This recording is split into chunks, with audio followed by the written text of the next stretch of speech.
is the Bearcast, presented by Bird Culchion Ford. Bird Culchion Ford has been in Waco since 1936. Ford is the #1 selling truck in Texas, 43 years running. The Bearcast is also presented by WellMed Medical Management and USMD Health System Dallas.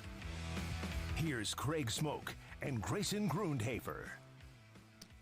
What's up, everybody? Welcome into a brand new edition of the Bearcast on this Tuesday, May 21st, 2024. I'm Craig Smoke, SicEm365.com, joined as always by Grayson Grundhafer. Got Jack McKenzie and Garrett Ross behind the scenes, and another week with lots of news and lots of stories to unpack, which we will get into in short order from another edition through the transfer portal, which seemingly never stops. Every week, another pickup for Baylor football, and depending on how you view that, it's a good thing, it's a great thing, it's a maybe in-between thing. It's certainly not a bad thing adding personnel to this roster right now, but that is one of many topics we'll get into. But I want to thank you for being with us as always. If you're joining us live Tuesdays at around 11:15 on the Baylor Athletics on SicEm365 YouTube page. If you haven't already, please hit like and subscribe. And if you're listening to us on any of the various podcast platforms, please give us that thumbs up or subscribe button click, and we would appreciate that as well. But another busy week, Grayson, and a lot to get to. How are you doing this week, man?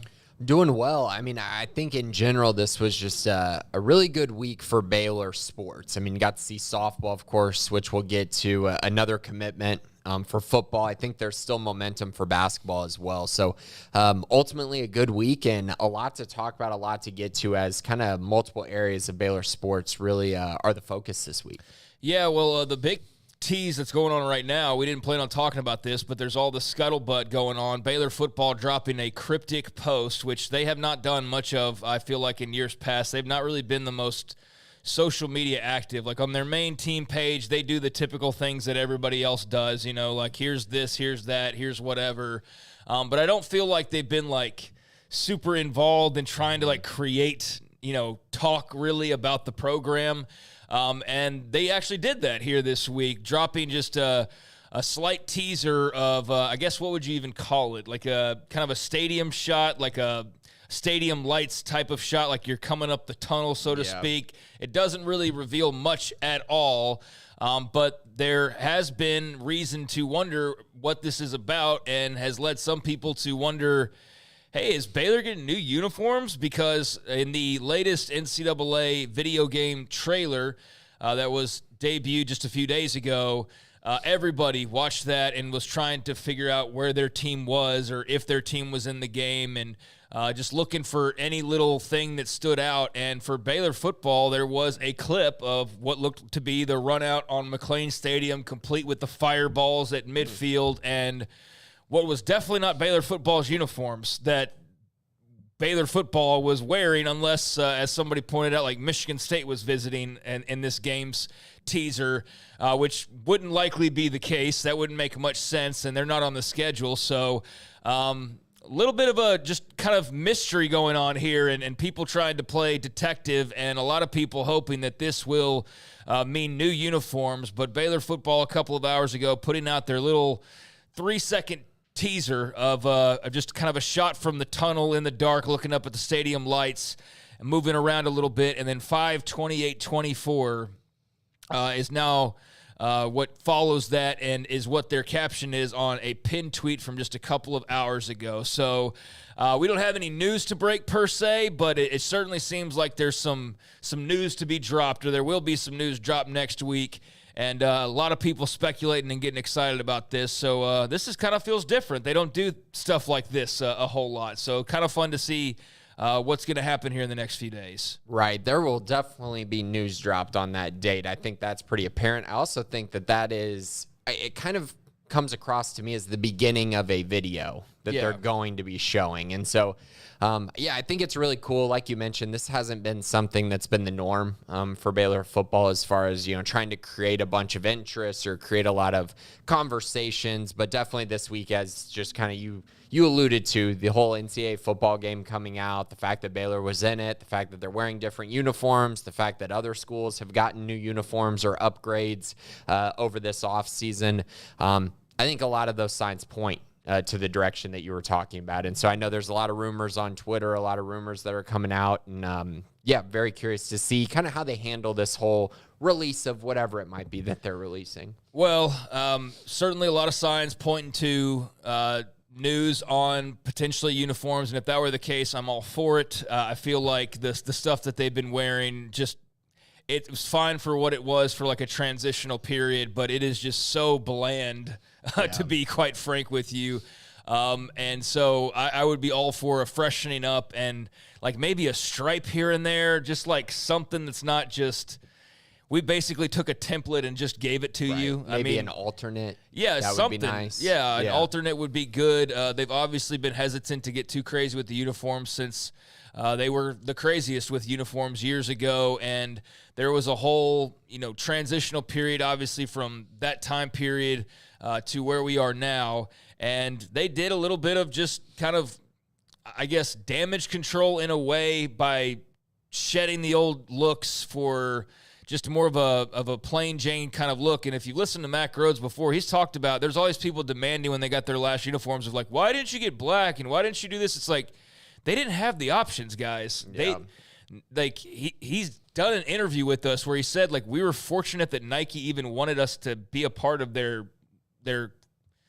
brand at that point. Like we had to not beg, but we were very fortunate to even get Nike because things were so bad back then. And there's a lot of people that don't get that because they were too young or just don't understand.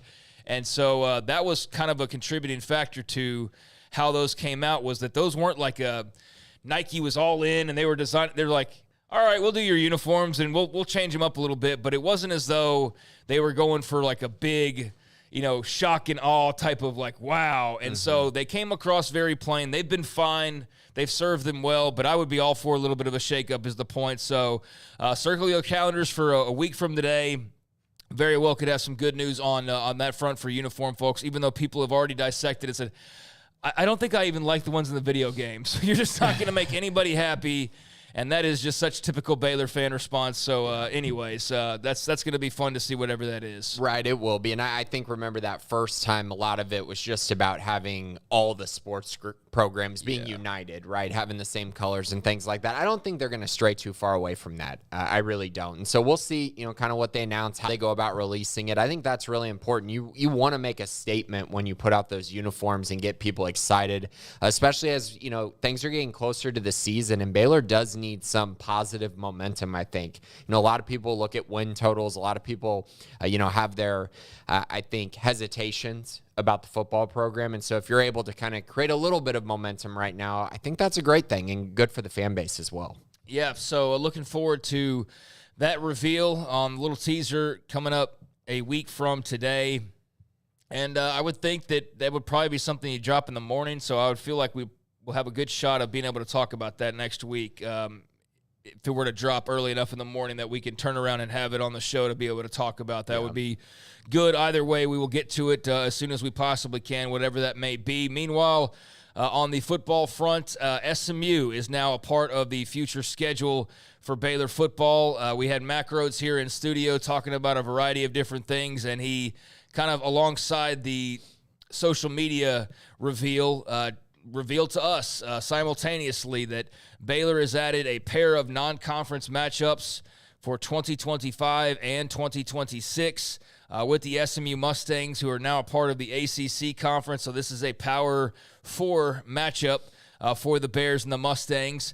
And that will mean that you will see SMU at Baylor on September 6th of next season, at Ford Stadium next season. And then in 2026, McLean Stadium will be the site for the return game as the Ponies will come to Waco. So, next year in Dallas, the year after in Waco. And that's going to be a pretty nice matchup because they haven't played each other in a few years. The last time they were playing, there was a very lopsided balance between the two. Now they're a little bit more eye to eye. I don't think you love that if you're Baylor, obviously. But SMU is on its way up to a new conference, and this should be a very competitive game. There's obviously some crossover, guys like Keenan Hall, who is at SMU now at Baylor, and a lot of people who have been around both programs recruiting-wise, this should be a big battle as well. They come across a lot of the same prospects. So what are your thoughts on adding SMU to the schedule? Definitely a lot of momentum, I think, for SMU right now as far as moving to the ACC. And just in general, their recruiting has been good. And I think there's just momentum there. So it'll be interesting to see Baylor play them, like you mentioned, recruiting purposes, in-state kind of foes,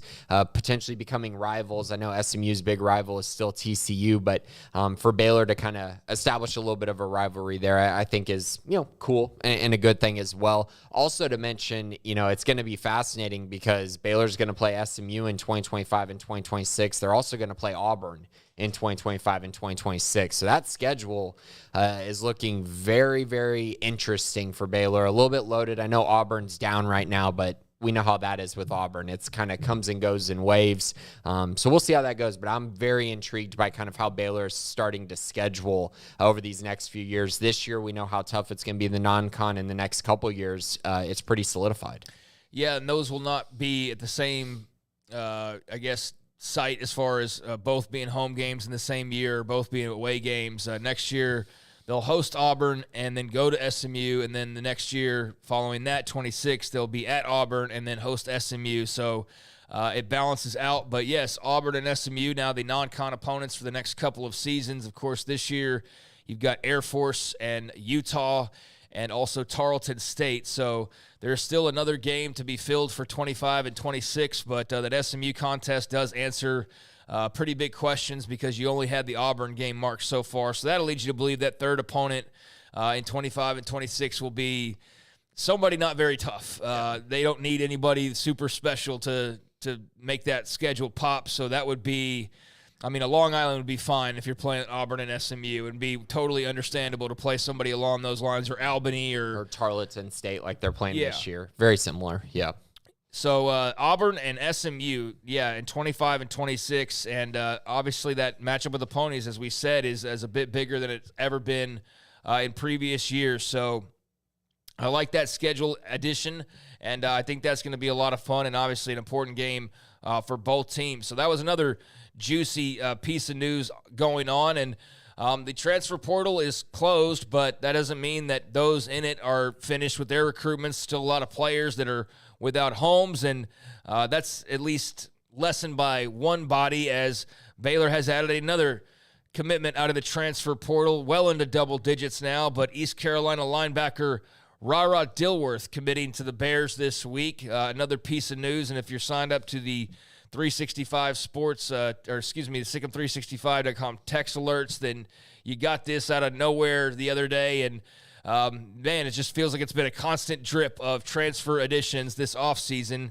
if it feels that way, it should, because it has been that way. They're at 13, I think, additions now at this point, now with Rara Dilworth. So going to the linebacker position, Grayson, what does this mean? Why him? And, kind of how does this all add up big picture-wise? Right. So, this was it was out of nowhere as far as, who the prospect was going to be, but it was very clear last week that this Baylor staff was really focused on adding a linebacker. They looked at multiple guys. Specifically, I think towards the end, it was Tyler JUCO prospect Caden McMahon. He ended up committing to Kansas State. And then, of course, Rara Dilworth. Dilworth didn't even visit Baylor. He was offered, committed on the spot, and just felt like the fit was perfect for kind of what he could be this season. He only has 1 year of eligibility remaining, as well as he spent 2 seasons at North Carolina and then 1 year at East Carolina, which is where he transferred from. He was a former 4-star guy in the 2021 class, number 103 ranked player in the country. So, a big-time prospect, a blue-chip type prospect, had offers from Alabama, Georgia, NC State, South Carolina, Auburn, LSU, Michigan State, Penn State.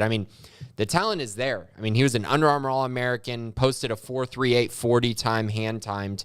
So all of that, you kind of put that all together. The pedigree is there for him to be a very high-level athlete, which Baylor needs. Baylor needs more athletes. They need more speed on the defensive side.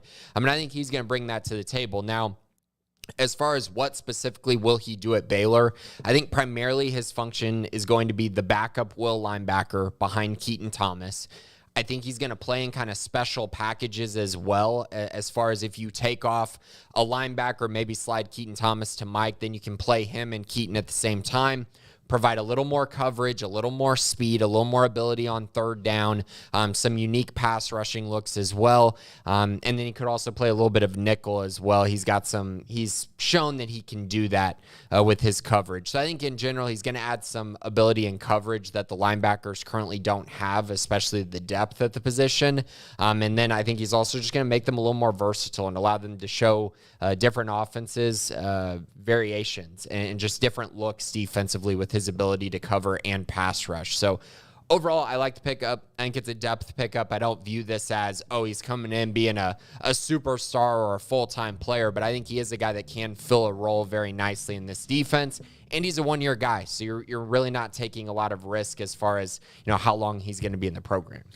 So they've got more than one side of the ball just based on transfers alone. You could fill an entire side of any phase. Over 11 guys now added through the portal. So if you take that to be a positive, then it's positive. If you take that to be a warning sign, then ultimately time will tell. But now at the stage of just adding depth through the transfer portal, so I don't know what that says. Honestly, I really don't. I do have some concerns when it comes to the offensive line. I laid that out in an article the other day. I just think that when you're adding like an entirely new O-line through the portal after you've already gone through spring ball, that just to me is, I don't know how that's good news, because it just feels like you don't have in place what you need to have in place 3 months before the season starts, and now you're expecting it all to come together and be functional. And I'm not like very optimistic about that. It's doable. I'm just not super optimistic about it. But some of these others, I think there's no doubt they're going to have some difference makers. It's just a matter of what the hit rate is. And if it's high enough, then that's great news, and they should be winning some football games. But, man, if they whiff in some of these, then it's going to be tough sledding, because they are going to be leaning on a lot of these guys. But in this case, not somebody that you're like expecting to have to, man the middle linebacker position and captain your defense or anything along those lines. Yeah, he's just coming in. He's going to give them depth, and also he'll play special teams. He played a lot of special teams at East Carolina. He's just going to fill a role and a need. And honestly, Baylor was so bad at linebacker last year. And I know a lot of people point to, Mike Smith was bad, but it's like Mike Smith played 4 games last year and then was hurt. I really do think had he played the full year, it would have helped substantially, because the drop-off from him to the other guys on the roster was just eye-opening. I mean, they really have to get better at that position. I think adding him to the mix should give them at least some help and solidify some things if injuries occur, or, again, if they want to be creative, which I do think they're going to want to be this season. So, new pickup there from the transfer portal, and, man, where are we now? I mean, how many spots could they possibly have? I think it was 2 2 weeks ago. They've added another 2 guys.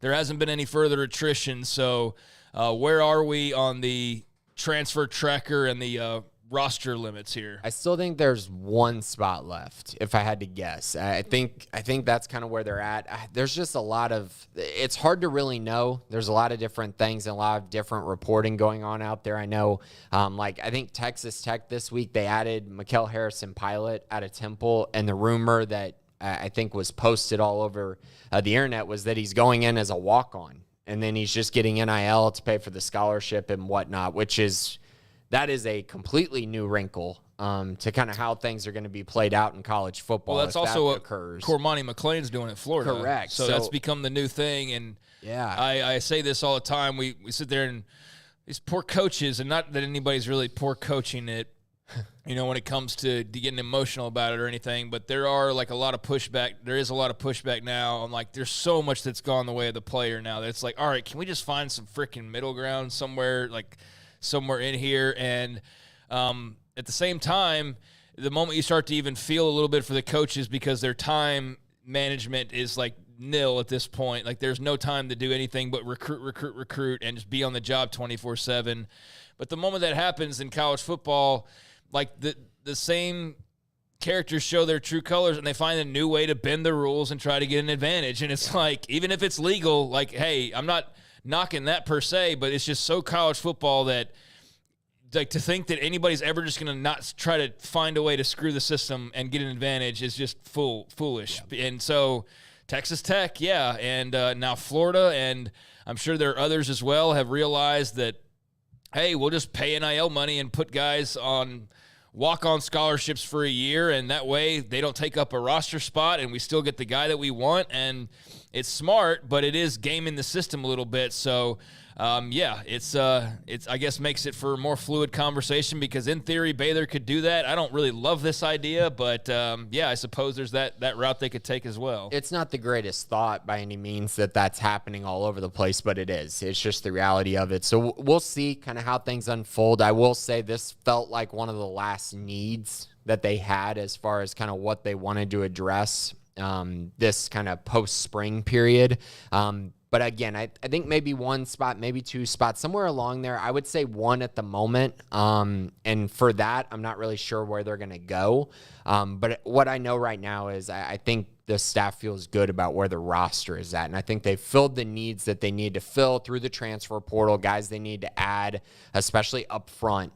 They've really, really changed the tide, I think, in both of those areas on the offensive line and defensive line to get them closer to a place where I think they feel good and confident going into the summer.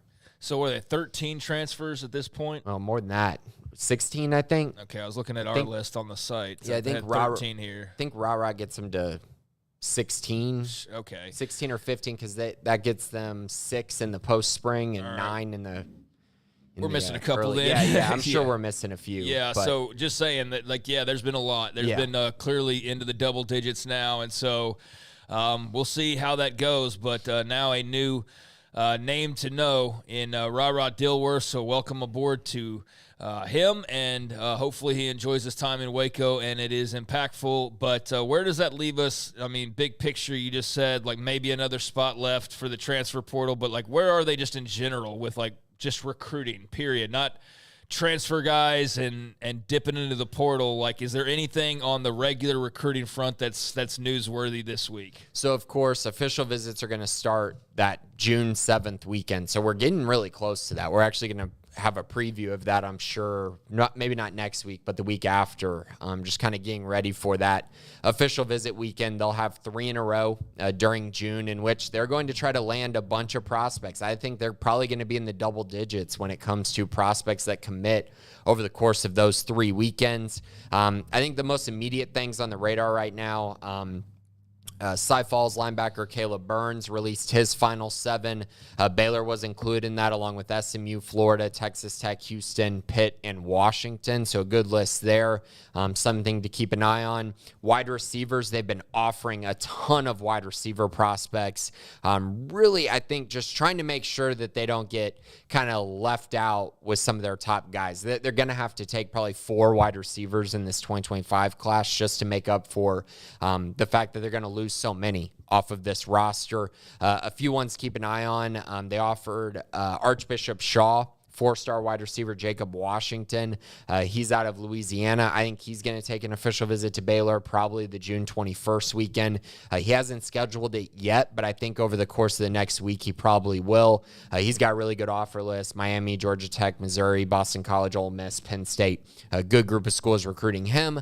Dekaney wide receiver 4-star Tanuk Hines is just blown up. He was really a priority guy for Baylor going into this recruiting period, and he has just, he ran a 10.45 at the UIL state championships in the 100-meter and a 20.71 200-meter at the UIL state championship. So he's a focal point in this class. He was offered by Georgia recently. He's going to take an official visit to Baylor, USC, Notre Dame, and I believe he already took one to Arizona State. So another name there, and then Shadow Creek wide receiver Ja'Cory Watson, another 4-star guy. He's teammates with Baylor commit Ashton Jones. I think he's going to end up taking an official visit. It's not scheduled yet, but I think he's one to also keep an eye on. So again, a lot of momentum, a lot of movement at the wide receiver position. And then one final note at the quarterback spot. We talked about Coppell quarterback Edward Griffin, I think last week or 2 weeks ago when he got the offer. He's now going to take an unofficial visit this week, and he's hoping to schedule his official visit going forward into June. Of course, he was the District 6A MVP of his district, and just a guy who really good football player, the first quarterback offer after the loss of Adam Schobel. So that'll be, again, something to keep an eye on as they really try to get that guy who's going to be the anchor for this class at the quarterback position.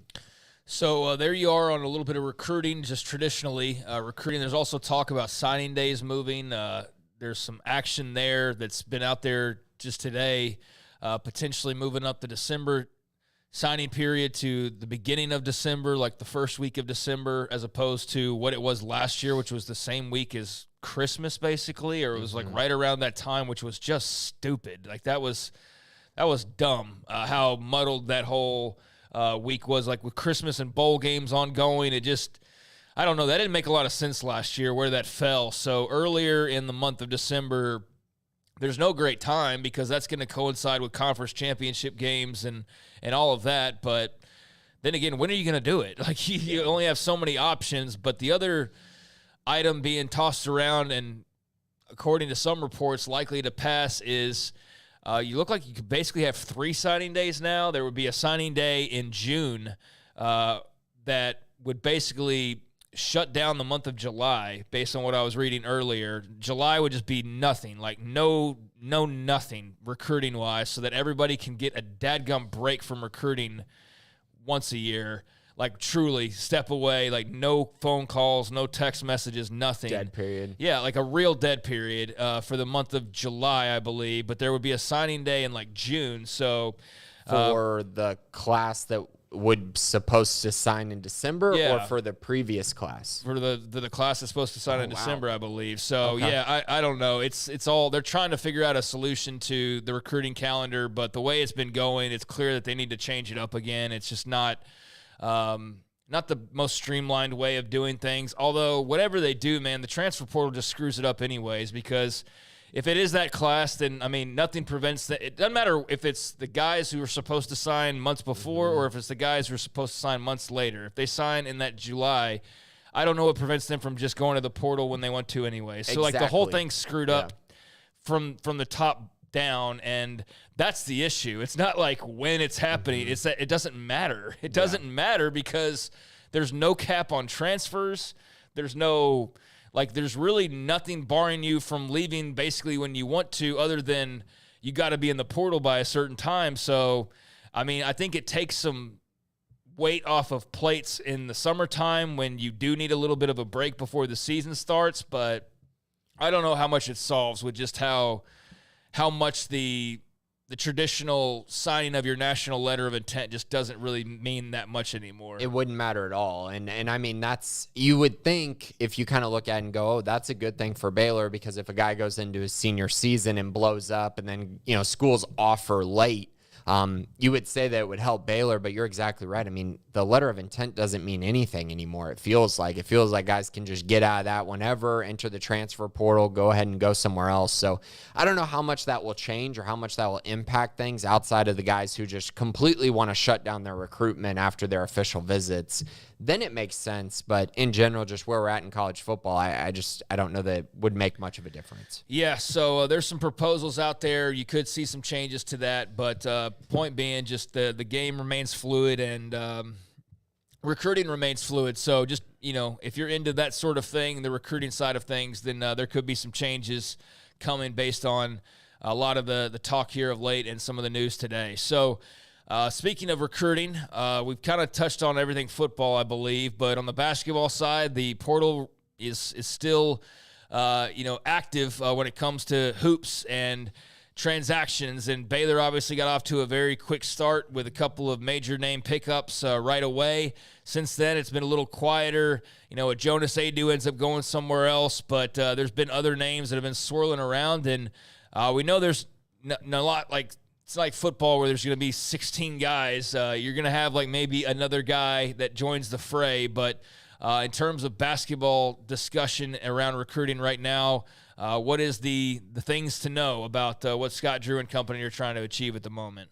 Right now, I think the biggest thing is, you know, Baylor's trying to find another center, another big man who they feel like can take some pressure off of Josh O, also off of Norchad Omier, just a guy who you feel like can be serviceable enough to provide depth and also compete with Josh O at times if he's not, you know, playing to the level that they're expecting him to play at this season.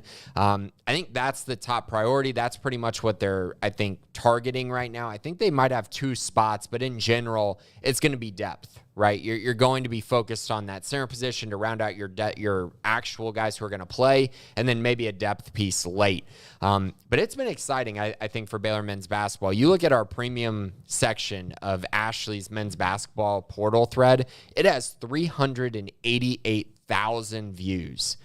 Just on the premium side. It's been remarkable. If they get another commitment, it'll push it over 400,000. There's just so much excitement with that program right now, and for good reason.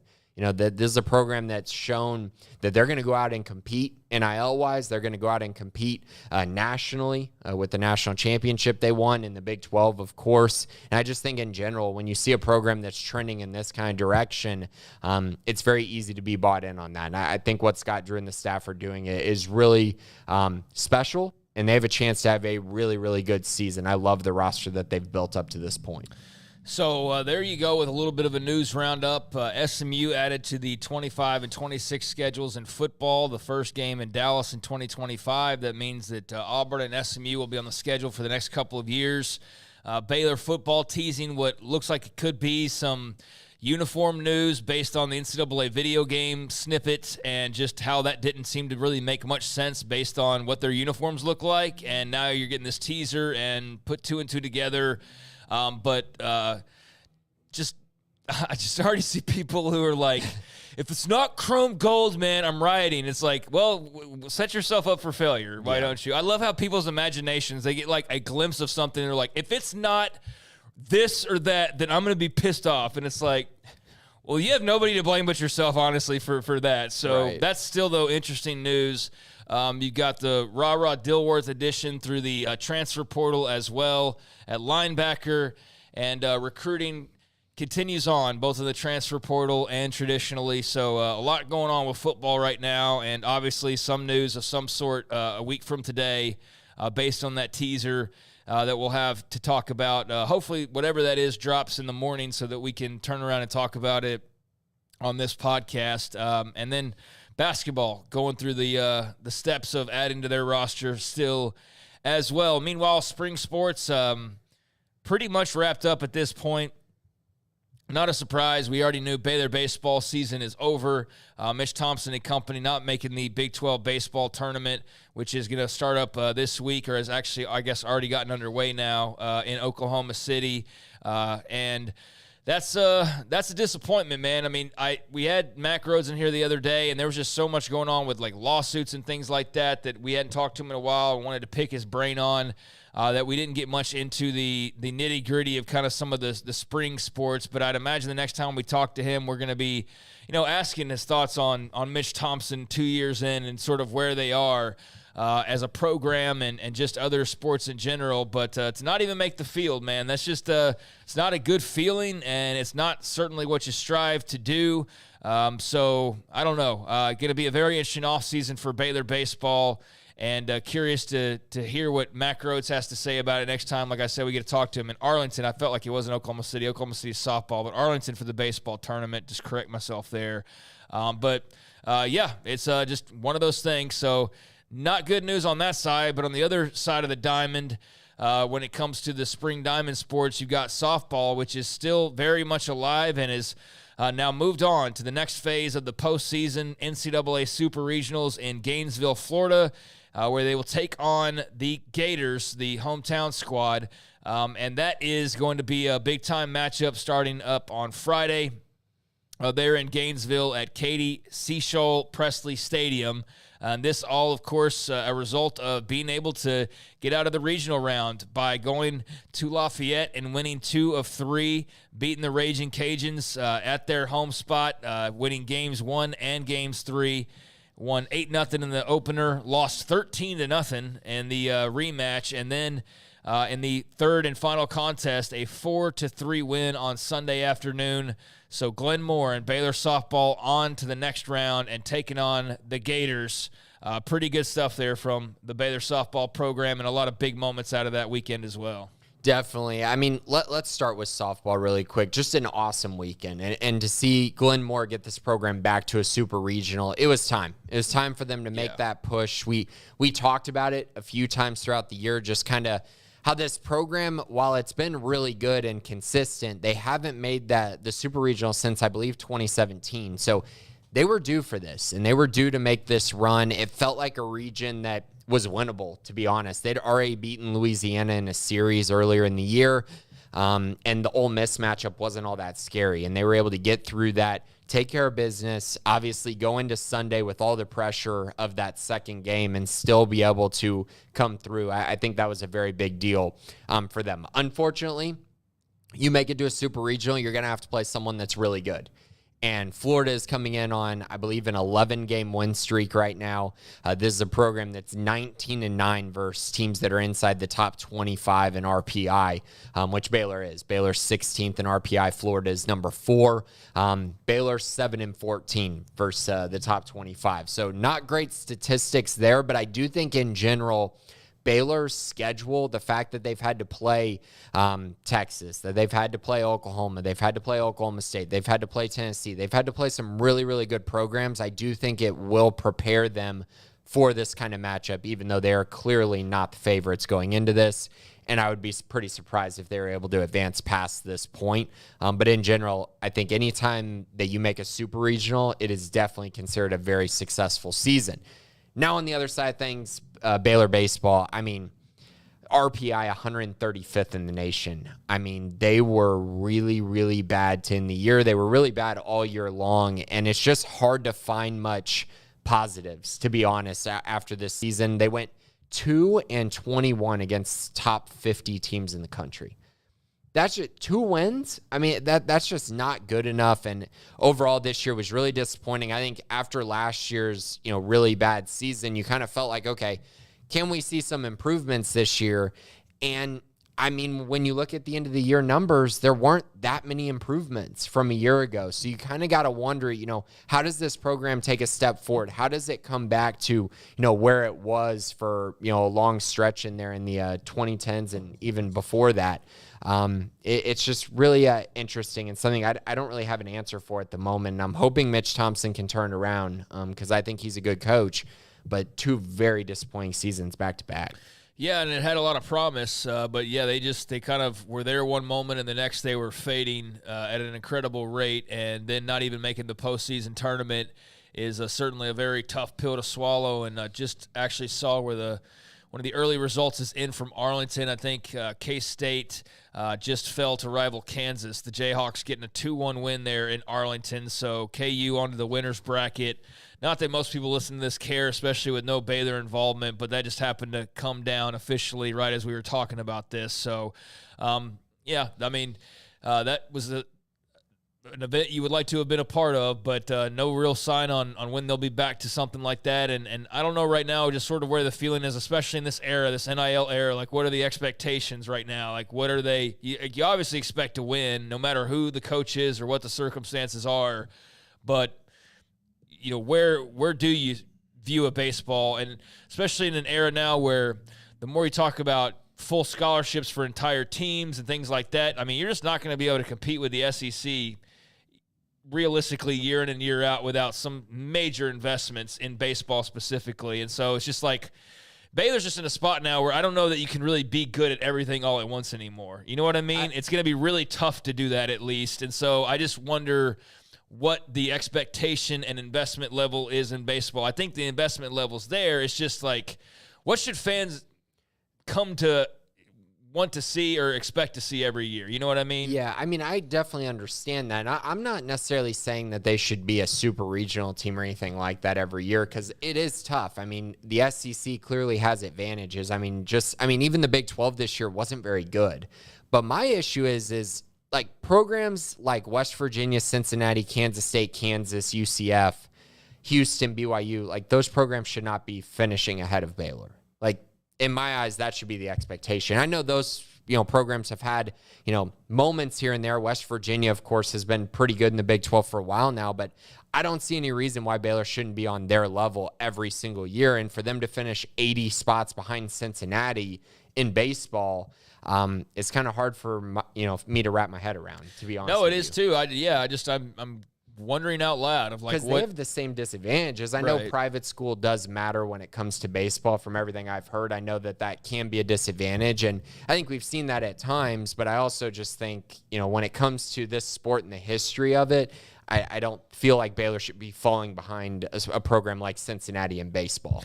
Yeah, so we'll see kind of what the answers to those questions are and what, those answers are. It really only doesn't matter what I'm trying to figure out. It matters what Mac Rhodes thinks and what the boosters think. And so I'm just very curious to see moving forward of like, what are you thinking about this program and what they should be accomplishing? And it doesn't help really when softball's then going and hitting a super regional and winning on the road in the regional round to advance and to take care of business. So that's great news. You celebrate it, but it does make you wonder, okay, so what does that mean for others and sort of where we are big picture-wise? But there is one diamond sport that continues on. You had some cool moments. Aaliyah Binford hitting a grand slam to help crack that open in game number 3. So glad they didn't leave any doubt and glad they were able to go and accomplish that second win there in the finale. So good stuff for Glenn Moore and company, and we'll see what they can do down in Gainesville here in the next few days. So there you go with that. Spring sports rolling on along, although starting to wind down here. You got track going on as well, but that's just kind of their schedule's sort of, it's very strange and kind of hard to keep up with. But, yeah, spring semester still alive despite graduation a few weeks ago. So there is that, and with that, talking a little bit of softball and a little bit of baseball as well. That is pretty much all of the news I think that we have at our disposal this week.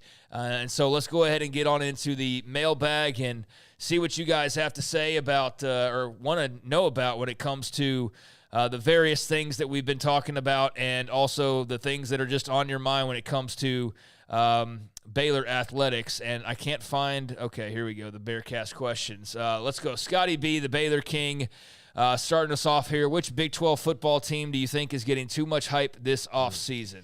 This is a good question because, you look at the top 25 polls that everyone's putting out, the only teams that are really consistently ranked are Kansas State, Utah, and then some combination of Kansas and Oklahoma State, somewhere in there. And when we looked at the, over-under win totals, it's kind of, the 3 at the top, Kansas State, Utah, and Kansas, and then everyone else just kind of mixed and matched at, 7.5 and lower. So if you're going to say overhyped, it has to be one of those teams that is ranked that I think maybe could be down for a bad year.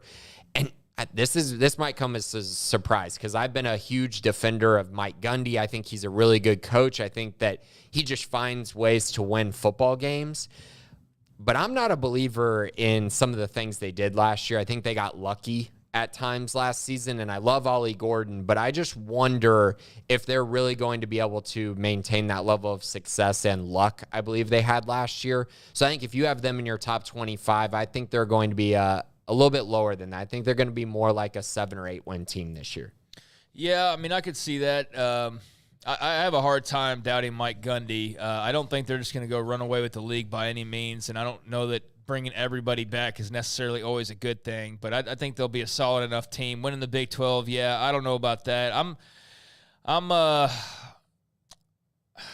torn. I think Arizona's getting a lot of love, but I can kind of understand why with their quarterback and their wide receiver, and a lot of people now like talking about Teteroa, McMillan, and Noah Fafita as though like they're like commonplace, but there's not nearly enough people talking about them last year. And if you missed out on watching them last year, they were a lot of fun. Now there's a coaching change to Brent Brennan from Jed Fish, so we'll see how that impacts how explosive those guys were. But they're pretty talented.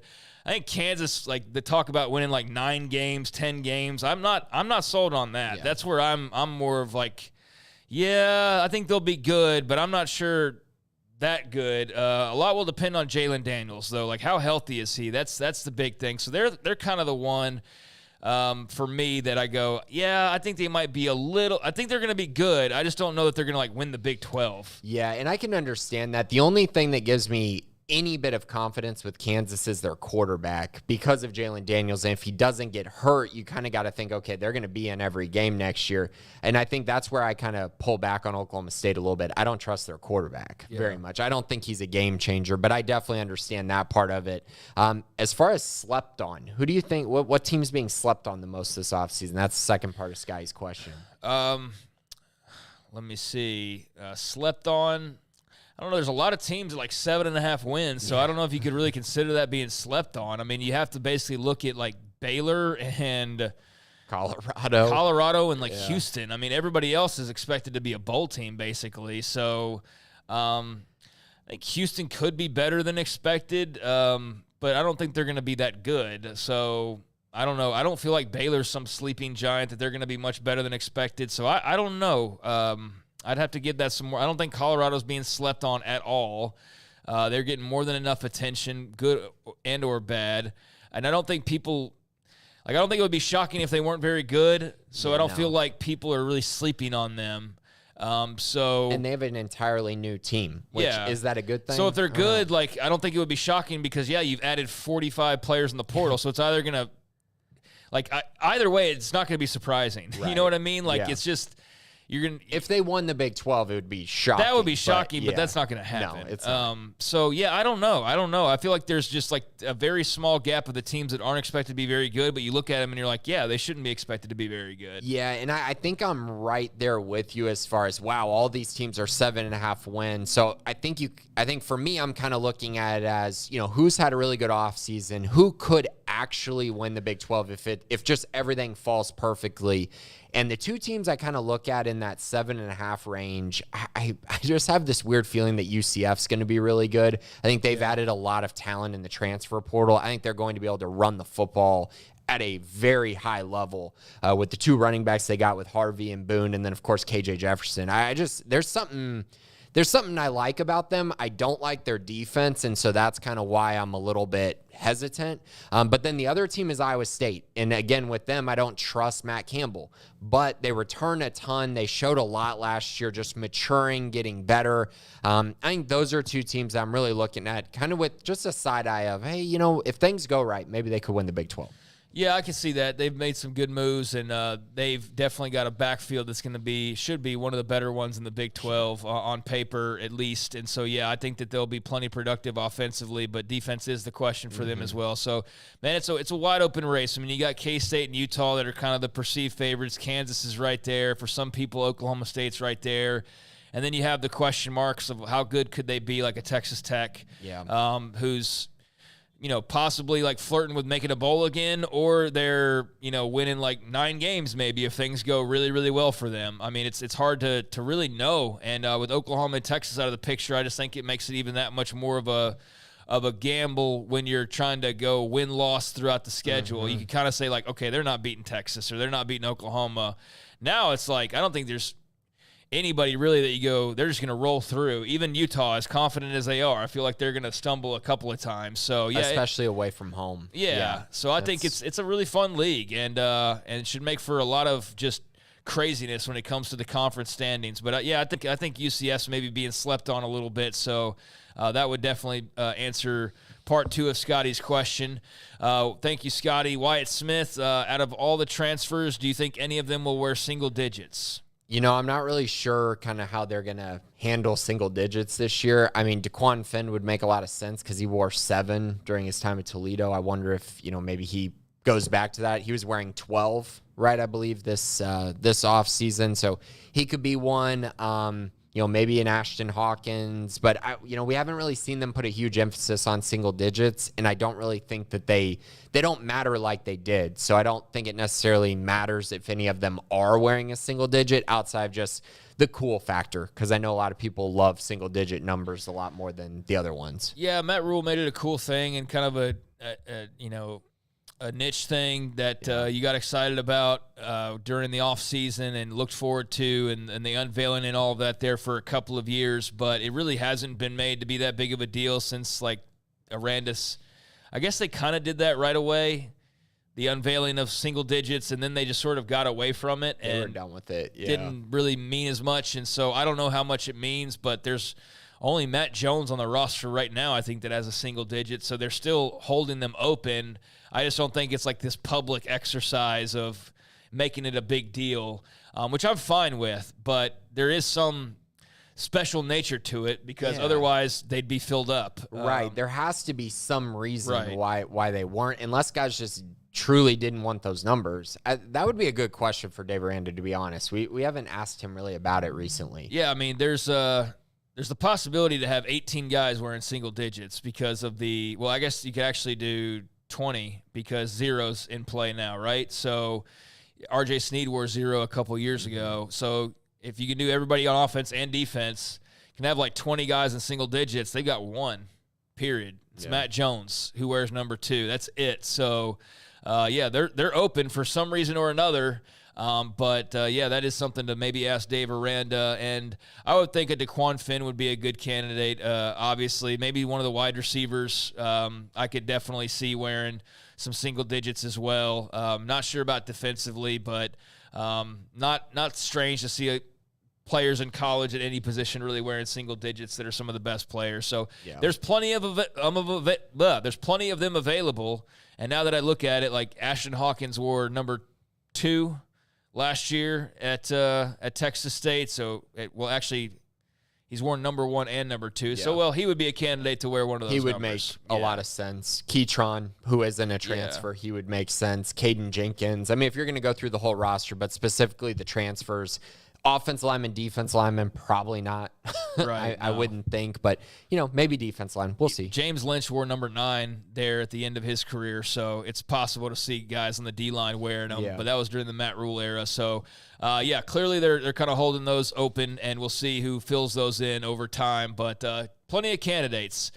Hear anything about potential grad transfers? Nothing right now. Kind of like I mentioned, just not a lot of spots available. We'll see. I mean, it could happen that maybe Baylor loses a guy and then they're able to add another guy, going into the summer as, guys graduate. Maybe they decide to go elsewhere. That's a possibility, of course, but nothing really right now.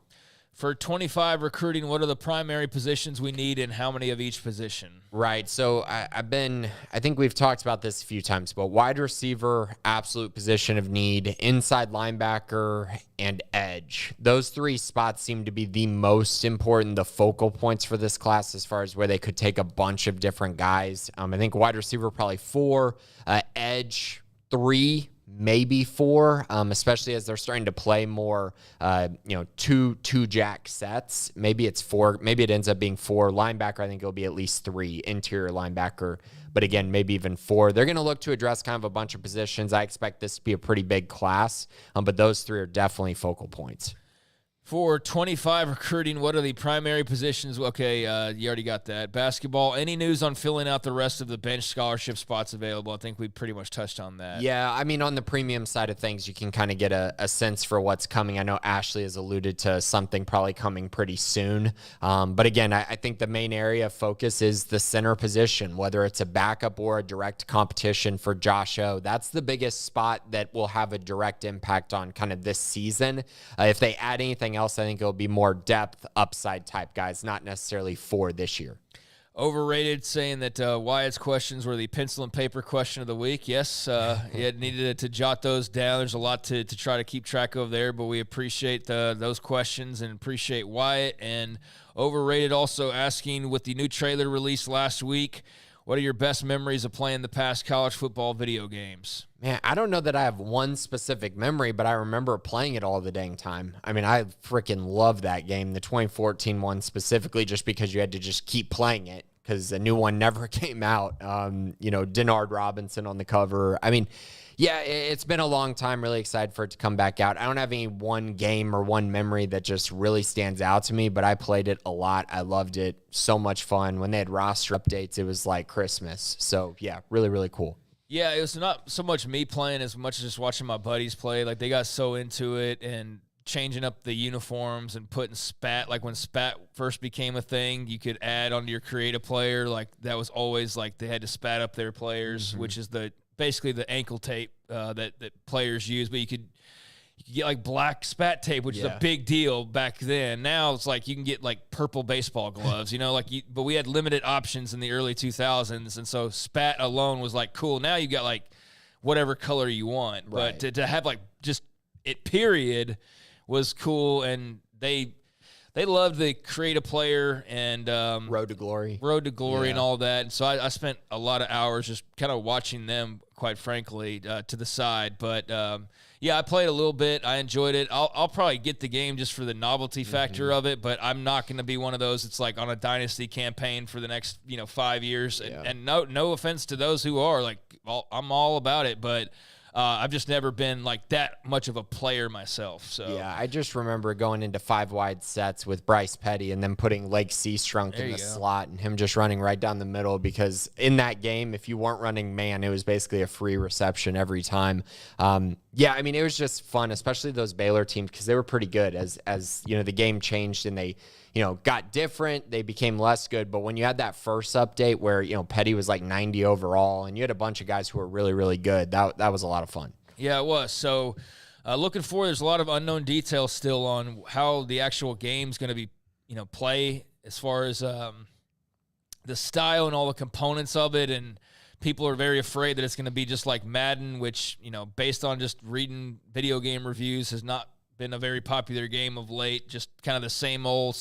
They haven't really revolutionized it in any way for a while now. So there's some fears that this is just going to be a copy and paste college version of that, but the people who've created it have pushed back on that. So they've got big expectations. A lot of people excited about that game, and I'm looking forward to hearing the reviews and watching some of the inevitable thousands of videos and streams that will pop up as a result of this game over the next several months. Yeah, I got to decide if I'm going to buy a PS5 or not, because I don't even have that. Yeah. I don't even have that part of it. So, I might have to just to buy this game, which is kind of crazy to think about. I don't think you'd be the only one. I think there's probably people doing that right now. But, there will be a lot of content from that game coming out across social media and beyond for sure over the next few months. So thank you for those questions. And then James Taylor 1, knowing what you know of the roster and your expectations for win total, do you think that Dave is our coach next season? I've been impressed with his coaching hires, especially Spab, but curious your thoughts on a path forward and how that aligns with Mac's expectations. Yeah, I think Dave Aranda is going to be the coach next year. And I've just had this feeling all year, because I do think Baylor's going to find a way to make a bowl game. And I think if they make a bowl game, that's enough. And if they show some signs, show some momentum, are competitive in games, I think that would be enough. And ultimately, I don't think this schedule is that daunting. I know it looks daunting, but it's a lot of teams that are expected to win 7, 6, 8 games, and then lower than that. There's no real juggernauts really on this schedule. And so for that reason, it makes almost every game winnable. And so I think they can get to 6 wins. I think that is enough to get Dave Aranda another season. And that's kind of what I expect to happen at the moment. Knowing nothing about the actual results from next year and just, prognosticating and coming up with as best of an answer as we can of what we think it's going to look like next year. Yeah, I think they'll make a bowl game. I don't think it'll be, done by week 8 that they're already set for the postseason. I think it's probably going to be gritting your teeth a little bit, getting into like the last month of the year and going like, we need to win 2 of the next 4 or 3 of the next 4 to get into a bowl game. That's kind of where I am with them right now. But if they do that, which I think they're capable of doing that, then I would think he'd be back. I don't think he can make a bowl game and then fire him. That wouldn't make much sense whatsoever. So I think they'll make a bowl game, maybe by the skin of their teeth, and that would mean that he's probably back. So, yeah, I'll say that he's back based on what we know right now. But that could definitely shift before the season starts. And I'm not 100% sold that a bowl game's a guarantee either. And if they don't make one, then I don't see how you could possibly bring him back. Yeah, I kind of agree with you that if they make a bowl, there's no way you can fire him. But I also think if they're, again, advanced metrics-wise, like ranked 80th or something, and they're barely winning games and they've gotten blown out 3 times, then it becomes more of a conversation, I think. But in general, that is kind of the line that I draw as well. Yeah, you'd have to be embarrassingly bad and fortunate to make a bowl game if you're just getting decimated on 3 different occasions, and so yeah, that's entirely possible. Yeah, if it's a you got lucky to get here, but still, you get to the postseason, that's a step forward. So most likely that mean you're coming back. But yeah, there's some particulars, there's some nuance that we don't have. But getting to 6 wins would probably be very good for his job security. All right, let's see here. Just a couple more questions to go. Jay Poteet, which true freshmen are not going to redshirt? And of that, which true freshman will have the most impact this season? Yeah, I don't think we're specifically going to know who's not going to redshirt at this moment. I don't think a lot of the early enrollees are going to burn their redshirt. Just kind of looking at it, I think most of those guys will redshirt.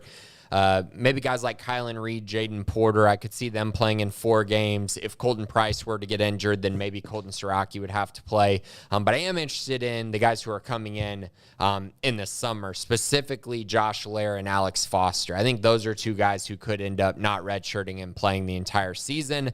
We'll see on that. We'll see kind of what the depth looks like and how the roster takes shape. But specifically Alex Foster, I think, is probably the one that I'm most expecting not to redshirt, but we'll see. There's some adjustments going on there. So I guess he'd be the freshman with the biggest impact.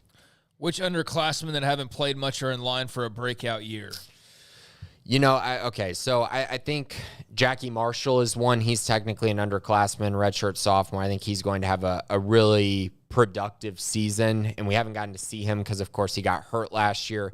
I think guys like Kyan Roberts-Day, Trey Wilson, Brendan Bett, all along the defensive line are reasons why I'm so optimistic about their defensive line. I think they're going to take a huge step forward. I think there's some upside there mixed with the experience of Cooper Lands, Linus Noel, and Trevin Maye. Outside of that, if Carl Williams didn't break out last year, I think he will this year. I think he's going to be really good for them. Of course, Caden Jenkins already has as well. And then Alvin Ebasele at left tackle. I think he's one who you're going to look at and say, wow, that's a completely different player from a year ago. And he might be, along with maybe a transfer to, the biggest reason why the offensive line gets back to at least being average this season. And finally here, from Jay Poteet, tell us what makes an ideal college football Saturday for each of you, whether that's a certain food you have to have on game day or a morning routine getting ready for the day. Appreciate all the work you guys do. Well, we appreciate you, Jay Poteet, and I would love to give you a great answer, but my Saturdays are work days, so there's nothing super special about it. I don't get to go tailgating and do all that fun stuff. I don't get to just go watch the game. I'm not complaining, mind you. I'm not, sobbing over here.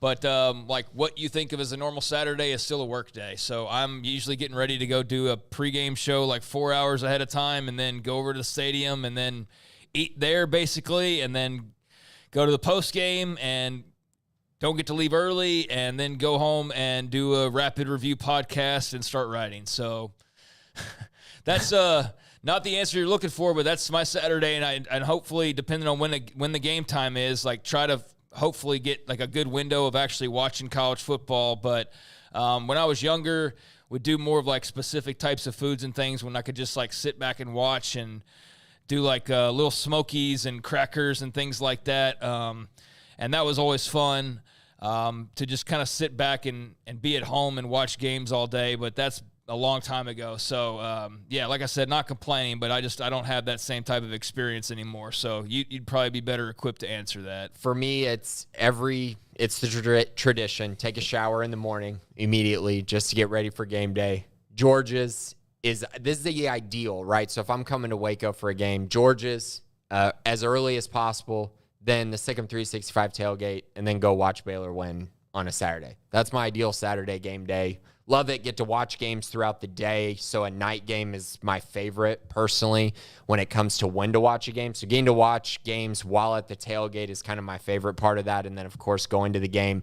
And, Baylor winning is kind of the cherry on top, right, if they're able to get that done. But, yeah, that's kind of my tradition. It's nothing too crazy, but I think it's something that I think most fans can, relate to.